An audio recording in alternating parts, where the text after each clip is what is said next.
नमस्कार.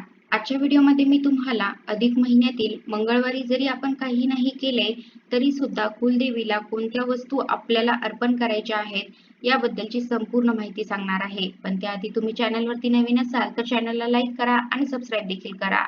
कमेंटमध्ये श्री स्वामी समर्थ किंवा ओम महालक्ष्मी नमः किंवा ओम नमो भगवते वासुदेवाय लिहायला विसरू नका. अधिक महिन्याला सुरुवात झालेली आहे. अधिक मास म्हणजे धोंड्याचा महिना. हा पूजापाठ, व्रतवैकल्य, उपासना, पारायणे, अनुष्ठाने यासाठी खास मानला जातो. अधिक महिन्यामध्ये दानधर्म करण्याला सुद्धा विशेष महत्त्व आहे. अधिक महिन्यामध्ये अन्नदान, वस्त्रदान, जलदान, दीपदान, चप्पलदान, आसनदान, ग्रंथदान असे वेगवेगळे दान आपण करत असतो. त्याचप्रमाणे अधिक महिन्यामध्ये श्री हरिविष्णूंची सुद्धा पूजा, उपासना केली जाते. संपूर्ण अधिक महिना हा श्री हरिविष्णूंना समर्पित आहे. अधिक महिन्याचे स्वामी हे स्वतः श्री हरी विष्णू आहेत आणि या सृष्टीचे पालन करते असे हे विष्णू आहेत. त्यामुळे विष्णूंना हा अधिक महिना समर्पित आहे. तसेच अधिक महिन्यामध्ये आपण आपल्या गुरूंची सुद्धा सेवा करत असतो. आपले जे इष्टदैवत आहेत, ग्रामदैवत आहेत, तर त्यांची सुद्धा आपण पूजा, आराधना करत असतो. त्याचप्रमाणे आपल्या कुलदेवतांची सुद्धा आपल्याला पूजा, उपासना ही अधिक महिन्यामध्ये करायची आहे. आपण कितीही देवदेव केले आणि जर आपली कुलदेवी आपल्यावरती नाराज असेल तर मात्र आपल्याला कशाचेही फळ मिळत नाही. आपण कितीही पारायणे केली किंवा कितीही पूजापाठ केले आणि जर आपण कुलदेवीची कोणती सेवा जर करत नसलो तर मात्र आपल्या घराची कधीही प्रगती होत नाही. आपल्या कुळाचे रक्षण ही कुलदेवी करत असते. कुलदेवी जर आपल्यावरती प्रसन्न असेल तर आपल्या कुळाची प्रगती होते, भरभराट होत असते. म्हणूनच अधिक महिन्यातील मंगळवारी जरी आपण काही केले नाही तरी सुद्धा कुलदेवीला काही वस्तू आपल्याला अर्पण करायच्या आहेत. त्याचप्रमाणे आपल्याला 33 दिव्यांचं दीपदान सुद्धा करायचं आहे, ज्यामुळे आपल्या घराची, कुटुंबाची प्रगती आणि भरभराट होईल. सकाळी लवकर उठायचं आहे. शक्य असेल तर ब्रह्ममुहूर्तावरती उठायचं आहे. स्नान करायचं आहे, स्वच्छ वस्त्र परिधान करायचे आहे आणि आपण जेव्हा देवाची पूजा करतो त्यावेळेला आपली जी कुलदेवी आहे, तर या कुलदेवीची आपल्याला विधिवत पूजा करायची आहे. आपल्याकडे कुलदेवीचा टाक असतो किंवा कुलदेवीची जी मूर्ती असते, कुलदेवीचा फोटो असतो, तर आपण या टाकाची किंवा मूर्तीची किंवा फोटोची आपल्याला पूजा करायची आहे. मूर्ती असेल तर आपल्याला मूर्तीला अभिषेक करायचा आहे. पंचामृताचा आपण अभिषेक करू शकतो किंवा दह्याने, दुधाने आपण अभिषेक करू शकतो. आणि जरी आपल्याला पंचामृत किंवा दही दुधाचा अभिषेक करणे शक्य झालं नाही, तरी सुद्धा आपल्याला स्वच्छ पाण्याचा अभिषेक करायचा आहे. कुलदेवीचा जो मंत्र आहे, तर तो मंत्र म्हणत आपल्याला हा अभिषेक करायचा आहे. किंवा आपण फक्त श्री कुलदेवताय नमः, श्री कुलदेवताय नमः हा मंत्र म्हणत जरी अभिषेक केला तरी सुद्धा चालेल. अभिषेक केल्यानंतर आपल्याला ती मूर्ती कोरडी करायची आहे आणि देवघरामध्ये ज्या ठिकाणी आपण ती मूर्ती ठेवत असतो तर त्याच ठिकाणी ठेवायची आहे.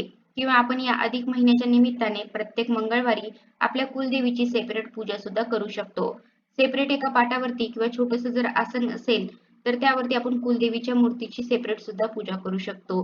कुलदेवी समोर आपल्याला तुपाचा दिवा लावायचा आहे. त्या दिव्याला हळदी, कुंकू, अक्षदा, फूल अर्पण करायचं आहे आणि कुलदेवीला सुद्धा आपल्याला हळदी, कुंकू, अक्षदा आणि लाल रंगाची फुले अर्पण करायची आहेत. विशेष करून गुलाबाची फुले किंवा कमळाची फुले जर आपल्याला मिळाली तर ती आपल्याला देवीला अर्पण करायची आहेत. आता जरी आपल्याला कमळ किंवा गुलाबाची फुले मिळाली नाही तरी सुद्धा मग इतर सुवासिक जी फुले आहेत तर ती आपण अर्पण करू शकतो. धूप अगरबत्ती लावायची आहे. आपल्याला जर येत असेल तर आपल्या कुलदेवीची आरती सुद्धा म्हणायची आहे. अधिक महिन्याच्या निमित्ताने आपण कुलदेवीला कोणकोणत्या वस्तू अर्पण करू शकतो तर त्यापैकी पहिला आहे ते म्हणजे विडा. पानाचा विडा आपण आपल्या कुलदेवीच्या मूर्तीसमोर, फोटोसमोर ठेवायचा आहे. यामध्ये 2 विड्याची पाने घ्यायची आहेत. एकावरती 1 पाने ठेवायची आहेत. त्यावरती आपल्याला दक्षिणा ठेवायची आहे. 1 रुपया, 2 रुपया, 1 सुपारी, 1 खारीक, 1 हळकुंड, 1 पूजेचा बदाम.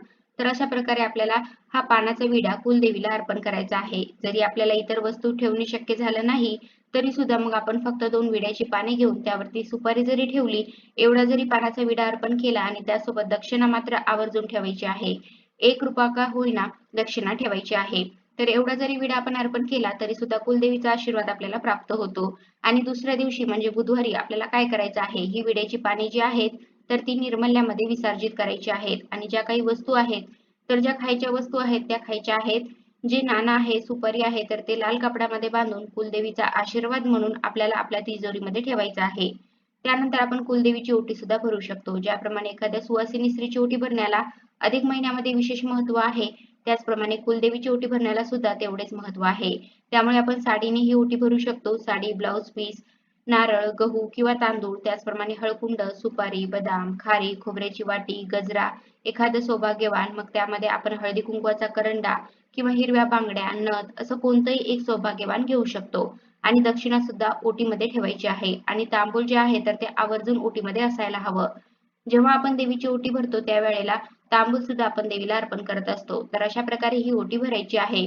साडीने ओटी भरणे शक्य झालं नाही तर अगदी खणा नारळाने सुद्धा आपण ओटी भरली तरी सुद्धा आपल्याला कुलदेवीचा आशीर्वाद प्राप्त होत असतो. आणि ही ओटी जी आहे तर ती आपण स्वतः पुन्हा वापरू शकतो किंवा एखाद्या सौभाग्यवतीला घरी बोलवायचं, तिला हळदी कुंकू लावायचं आणि तिला ही जी ओटी आहे तर ती द्यायची आहे.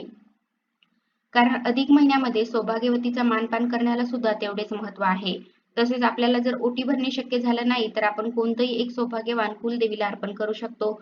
मग यामध्ये आपण काचेच्या हिरव्या बांगड्या घेऊ शकतो आणि 5 काचेच्या हिरव्या बांगड्या आपल्या कुलदेवीला अर्पण करू शकतो किंवा हळदी कुंकवाचा करंडा किंवा नथ किंवा छोटंसं मंगळसूत्र किंवा जोडवी जे काही सौभाग्यवान आहे, सौभाग्याच्या वस्तू आहेत, तर ते आपण कुलदेवीला अर्पण करू शकतो. त्याचप्रमाणे आपण कुंकुमार्चन सुद्धा कुलदेवीच्या टाकावरती, मूर्तीवरती करू शकतो. म्हणजे काय तर देवीच्या चरणापासून मस्तकापर्यंत कुंकू जे आहे तर ते अर्पण केले जाते. आपण जेव्हा आपल्या कुलदेवीला कुंकुमार्चन करतो त्यावेळेला ते जे कुंकू आहे तर त्यामध्ये देवीचं जे तत्व आहे तर ते आकृष्ट होत असतं आणि ते कुंकू जे आहे तर ते सिद्ध होत असतं, पवित्र होत असतं आणि जेव्हा कधी आपण महत्त्वाच्या कामासाठी जातो त्यावेळेला ते कुंकुमार्चन केलेले कुंकू जे आहे तर ते आपण आपल्या कपाळावरती लावलं तर देवीचा आशीर्वाद आपल्यासोबत राहतो. तसेच आपण कुलदेवीला 2 हिरव्या वेलच्या किंवा 2 फुल असलेल्या लवंगा जरी अर्पण केल्या तरी सुद्धा देवीचा आशीर्वाद आपल्याला मिळत असतो. कुलदेवीला आपण अधिक महिन्यातील मंगळवार निमित्त खास नैवेद्य दाखवू शकतो. मग त्यामध्ये बत्ताशे असतील, फुटाणे असेल किंवा नारळ पाणी तर हा नैवेद्य आपल्याला दाखवायचा आहे. तसेच आपल्याला 33 कणकेचे दिवे सुद्धा एका ठिकाणी प्रज्वलित करायचे आहे. म्हणजे आपल्याला दीपदान करायचं आहे. दीपदानाला अधिक महिन्यामध्ये खूप महत्त्व आहे आणि 33 या संख्येला सुद्धा विशेष महत्त्व आहे. म्हणून 33 कणकेचे दिवे आपल्याला तयार करायचे आहेत आणि कुलदेवीच्या मूर्तीसमोर किंवा फोटोसमोर आपल्याला हे दिवे एका ताटामध्ये ठेवून ते प्रज्वलित करायचे आहेत किंवा आपल्याला जर शक्य असेल तर आजूबाजूला जर एखादं देवीचं मंदिर असेल तर त्या देवीच्या मंदिरामध्ये आपल्याला मंगळवार निमित्त हे 33 कणकेचे दिवे जे आहेत तर ते दान करायचे आहेत किंवा जर आवळ्याचं झाड असेल तर आवळ्याच्या झाडाखाली सुद्धा आपण हे 33 कणकेचे दिवे जे आहेत तर ते दान करू शकतो. तर अशा प्रकारच्या व्हिडिओमध्ये मी तुम्हाला अधिक महिन्यातील मंगळवारी जरी आपण काही केले नाही तरी सुद्धा कुलदेवीला कोणत्या वस्तू आपल्याला अर्पण करायच्या आहेत याबद्दलची संपूर्ण माहिती सांगण्याचा प्रयत्न केलेला आहे.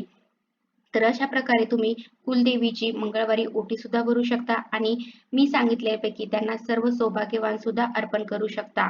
तर कसा वाटला तुम्हाला माझा आजचा व्हिडिओ कमेंट करून नक्की सांगा आणि तुम्हाला जर ही माहिती आवडली असेल तर आपल्या मित्रपरिवारांसोबत आणि आपल्या मित्रमैत्रिणींसोबत नक्की शेअर करा. धन्यवाद.